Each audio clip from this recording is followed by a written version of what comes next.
Bhagyam classes में आपका हार्दिक स्वागत है। गाइस, आज हम राजस्थान के इतिहास के स्रोत एवं सिक्कों के टॉप 50 क्वेश्चन करके चलेंगे जो कि विगत की परीक्षाओं में पूछे गए हैं।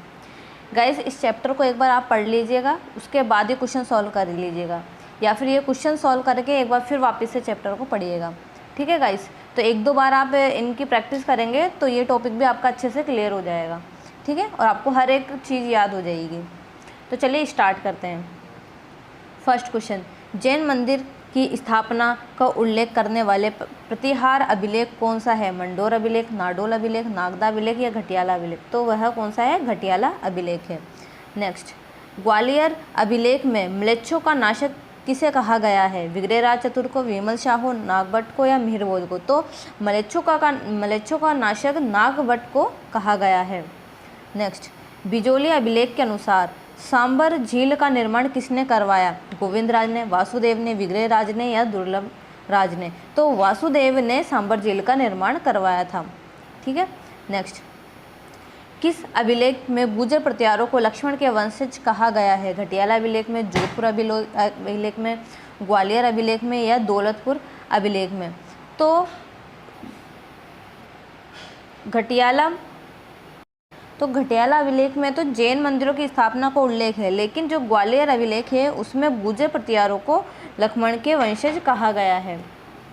नेक्स्ट, निम्नलिखित में से किस राजपूत राजवंश का पर बिजोलिया अभिलेख प्रकाश डालता है? चौहान पर, प्रतिहार पर, कछावा पर, राठौड़ पर या कछावा पर? तो इसमें बिजोलिया अभिलेख है वो चौहान वंश पर, सांभर और अजमेर के चौहानों पर प्रकाश डालता है। नेक्स्ट, निम्नलिखित में से एक लिंग शिलालेख का लेखक है? महेश्वर, जगन्नाथ राय, राणा कुंभा या जगत सिंह? तो जो एक लिंग शिलालेख के जो लेखक है वो है महेश्वर। नेक्स्ट, निम्नलिखित में से कौन सा शिलालेख प्रतिहारों का इतिहास बताता है? मंडोर शिलालेख, नंद स्यूपा स्तंभ शिलालेख, घोसुंडी शिलालेख या बिजोलिया का शिलालेख? तो कौन सा शिलालेख है जो प्रतिहारों का इतिहास बताता है? तो मंडोर शिलालेख है वो प्रतिहारों का इतिहास बताता है। नेक्स्ट, निम्नलिखित में से किन अभिलेखों में प्रतिहारों को गुर्जर कहा गया है? नीलकुंड में, देवली में, राधनपुर में या कराड़ में? तो चारों अभिलेखों में ही प्रतिहारों को गुर्जर कहा गया है। तो फोर्थ ऑप्शन हमारा करेक्ट आंसर हो जाएगा। नेक्स्ट, किस शिलालेख में चौहानों को वस्त्रगोत ब्राह्मण बताया गया है? बिजोलिया शिलालेख में, नेमिनाथ शिलालेख में, चिरवा शिलालेख में या रणकपुर शिलालेख में? तो बिजोलिया शिलालेख में चौहानों को वस्त्रगोत ब्राह्मण बताया गया है। नेक्स्ट, घोसुंडी शिलालेख किस लिपि में है? ब्राह्मी लिपि में, देवनागरी लिपि में, महाजनी लिपि में, हर्ष लिपि में? तो घोसुंडी शिलालेख ब्राह्मी लिपि में लिखा गया है। और कौन सी भाषा यूज़ हुई है? इसमें संस्कृत भाषा यूज़ हुई है। नेक्स्ट, घोसुंडी शिलालेख में कौन सी भाषा प्रयुक्त की गई है? प्राकृत, हिंदी, संस्कृत या राजस्थानी? तो अभी हमने बात की संस्कृत भाषा इसमें यूज़ की गई है।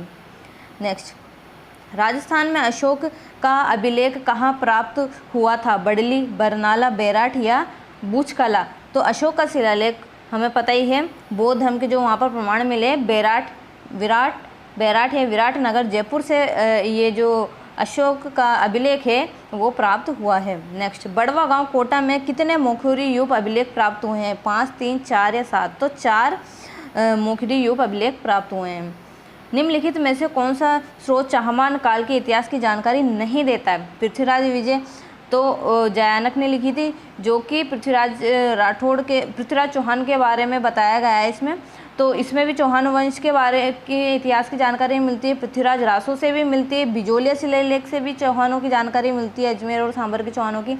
लेकिन जो घटियाला अभिलेख है तो घटियाला अभिलेख से तो गुर्जर प्रतिहार के राजवंश की जानकारी मिलती है। ठीक है, तो घटियाला अभिलेख हमारा आंसर हो जाएगा।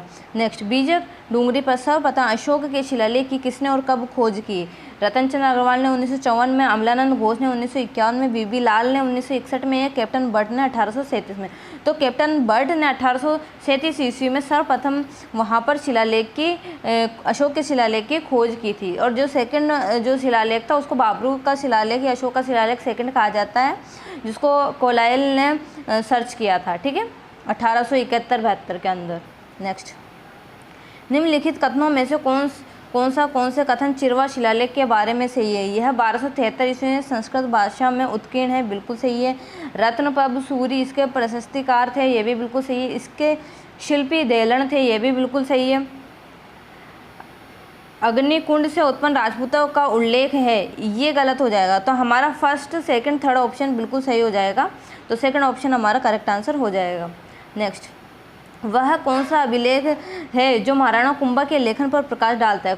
कुंभलगढ़ प्रशस्ति 1460 ईस्वी में, कीर्ति स्तंभ प्रशस्ति 1460 ईस्वी में, जगन्नाथ राय प्रशस्ति 1652 ईस्वी में, राज प्रशस्ति। तो कीर्ति स्तंभ प्रशस्ति 1460 ईस्वी के अंदर लिखी गई थी, वो महाराणा कुंभा के लेखन पर प्रकाश डालती है। नेक्स्ट, बसंतगढ़ का शिलालेख किस वंश से संबंधित है? सोलंकी, चौहान, राठौड़ या चावड़ा? तो बसंतगढ़ का शिलालेख चावड़ वंश से संबंधित है।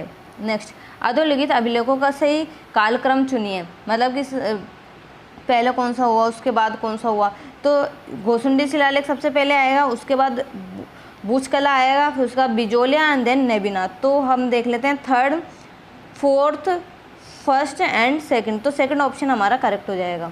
नेक्स्ट, निम्नलिखित प्रशस्तियों को उनके समयानुसार सम्मिलित करना है। तो रणकपुर प्रशस्ति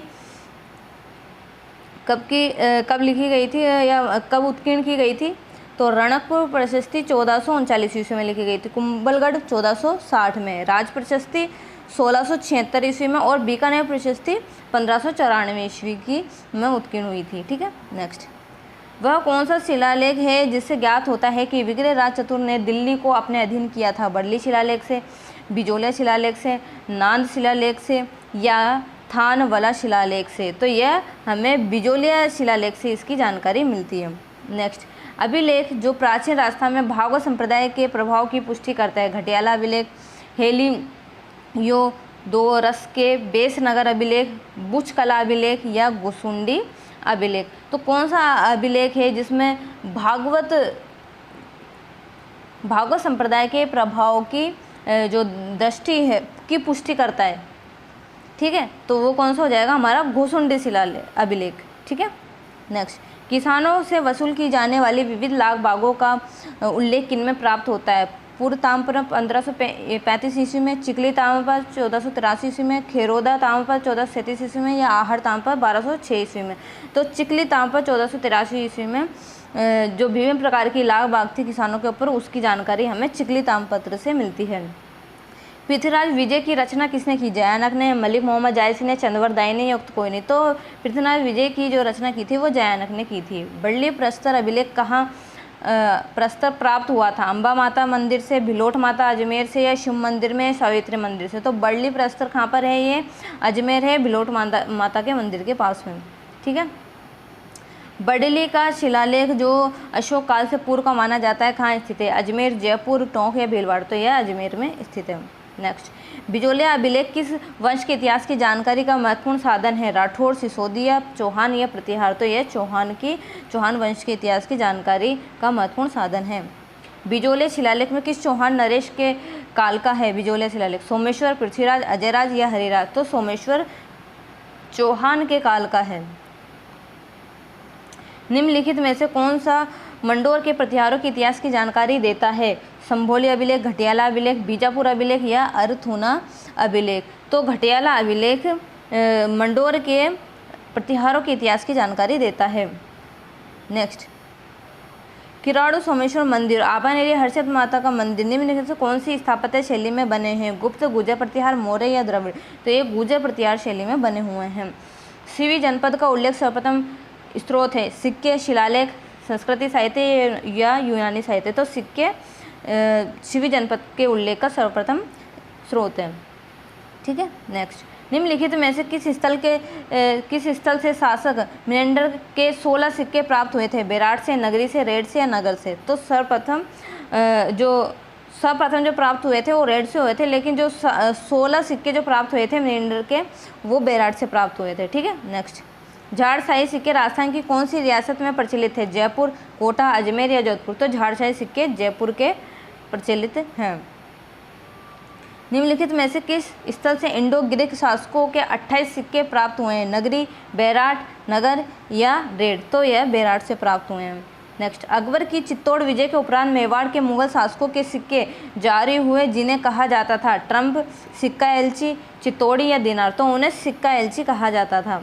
नेक्स्ट, राजस्थान में किन राजाओं के सिक्के नलियासा बैराठ नगरी में प्राप्त हुए हैं? यूनानी, मुगल, हूण या गुहिल, तो यूनानी राजाओं के सिक्के नलियासा बैराठ और नगरी में प्राप्त हुए हैं। नेक्स्ट, 31 रुपया राजस्थान की कौन सी टकसाल में बनता था? जोधपुर, सोजत, कुचामन या मेड़ता, तो यह कुचामन टकसाल में बनता था। राजपूताना की किस रियासत के सिक्कों पर एक और साम्राज्ञी विक्टोरिया का चेहरा और अंग्रेजी में विक्टोरिया एक्सप्रेस लिखा होता था और दूसरी ओर नागरी और तथा उर्दू लिपि में महाराजा का नाम लिखा होता था? जोधपुर, जयपुर, बीकानेर या उदयपुर, तो यह बीकानेर में होता था। ठीक है। नेक्स्ट, राजस्थान से प्राप्त सबसे प्राचीन सिक्के कहलाते हैं आहा सिक्के, कलदार सिक्के, चंदौड़ी सिक्के या अक्षय शाही सिक्के, तो सबसे जो प्राचीन सिक्के आहा सिक्के या पंचमार्क मुद्राएं भी इन्हें कहा जाता है, तो ये सबसे प्राचीन कहलाते हैं। ठीक है। नेक्स्ट, निम्नलिखित में से किस उत्खनन स्थल से चांदी की मुद्रा पंचमार्क प्राप्त हुई है? कालीबंगा, आहड़, गणेशो या बेरठ, तो यह बेरठ से प्राप्त हुई है। गांधिया सिक्के किस राज्य से संबंधित थे? जोधपुर, उदयपुर, जयपुर या बीकानेर, तो ये उदयपुर से संबंधित थे। नेक्स्ट, निम्नलिखित में से किस क्षेत्र में पंचमार्क सिक्कों के बारे में सबसे पहले साक्ष्य प्राप्त हुआ? बिहार, राजस्थान, गुजरात या पंजाब, तो सबसे पहले जो साक्ष्य मिले पंचमार्क सिक्कों के वो राजस्थान के रेड से, टोंक जो टोंक के अंदर है, और बैराठ से मिले हैं। ठीक है। नेक्स्ट, अब इनको हमें सम्मिलित करना है कि कौन से राज्य में कौन से सिक्के चलते थे। झाड़शाही सिक्के जयपुर में चलते थे, बिल्कुल सही है। विशोनपक चाहमान वंश के सिक्के हैं, बिल्कुल सही है। विजयशाही तो मारवाड़ जोधपुर के सिक्के हैं। ठीक है। डब्बूशाही मारवाड़ के, ये भी बिल्कुल सही है। तो हमारा थर्ड ऑप्शन ही ये हो जाएगा, इसका आंसर हो जाएगा। ठीक है। नेक्स्ट, ढींगला, भिड़रिया, नाथ द्वारिया है मेवाड़ के प्रचलित तांबे के सिक्के। मेवाड़ कीदरी पट्टियों के नाम, मेवाड़ की ओढ़नियों के नाम, मेवाड़ के राजस्करों के नाम, तो ये क्या है? मेवाड़ में प्रचलित तांबे के सिक्के हैं। शिवी जनपद का उल्लेख निम्नलिखित शिवी जनपद का उल्लेख का सर्वप्रथम स्रोत है? सिक्के, शिलालेख, संस्कृति साहित्य या यूनानी साहित्य, तो सिक्के शिवी जनपद के उल्लेख का सर्वप्रथम स्रोत है। अक्षय शाही सिक्के किस रियासत में प्रचलित हैं? मारवाड़, आमेर, जैसलमेर या मेवाड़, तो ये अक्षय शाही सिक्के जैसलमेर रियासत में प्रचलित हैं। तो गाइज़ ये हमने टॉप 50 क्वेश्चन कर लिए हैं। गाइज़ ये वीडियो आपको अच्छा लगा और बाकी वीडियो भी आप देख सकते हैं। राजस्थान जीके के सभी टॉपिक्स पे हमने वीडियो बना रखे हैं, तो आप ज़रूर देखिएगा। और गाइज़ ये वीडियो आपको अच्छा लगे तो लाइक करें, कमेंट करें और शेयर करना बिल्कुल भी ना भूलें, और चैनल को सब्सक्राइब भी ज़रूर करें। ठीक है guys, thank you so much.